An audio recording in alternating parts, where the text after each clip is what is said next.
നിയമാവർത്തനം അധ്യായം 16. പെസഹ തിരുനാൾ. അബീബ് മാസം ആചരിക്കുകയും നിന്റെ ദൈവമായ കർത്താവിൻ്റെ പെസഹ ആഘോഷിക്കുകയും ചെയ്യുക. അബീബ് മാസത്തിലാണ് നിന്റെ ദൈവമായ കർത്താവ് രാത്രിയിൽ നിന്നെ ഈജിപ്തിൽ നിന്ന് പുറത്തേക്ക് നയിച്ചത്. നിന്റെ ദൈവമായ കർത്താവ് തൻ്റെ നാമം സ്ഥാപിക്കാൻ വേണ്ടി തിരഞ്ഞെടുക്കുന്ന സ്ഥലത്ത് ആടുമാടുകളിൽ നിന്ന് അവിടുത്തേക്ക് പെസഹ ബലി അർപ്പിക്കണം.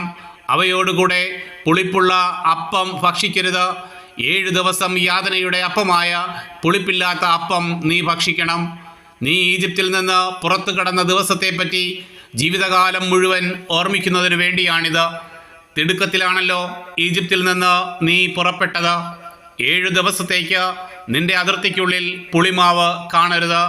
പ്രഥമ ദിവസം സായാഹ്നത്തിൽ അർപ്പിക്കുന്ന ബലിയുടെ മാംസത്തിൽ അല്പം പോലും പ്രഭാതം വരെ അവശേഷിക്കുകയുമരുത്. നിന്റെ ദൈവമായ കർത്താവ് നിനക്ക് തരുന്ന പട്ടണങ്ങളിൽ ഏതിലെങ്കിലും വെച്ച് പെസഹ ബലി അർപ്പിച്ചാൽ പോരാ.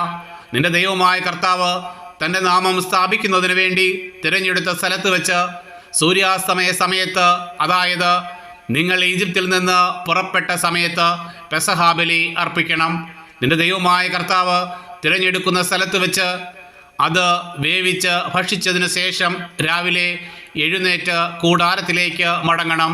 6 ദിവസം പുളിപ്പില്ലാത്ത അപ്പം ഭക്ഷിക്കണം. 7-ാം ദിവസം നിന്റെ ദൈവമായ കർത്താവിന് വേണ്ടി നിങ്ങൾ ആഘോഷപൂർവ്വം ഒരുമിച്ച് കൂടണം. അന്ന് ജോലിയൊന്നും ചെയ്യരുത്.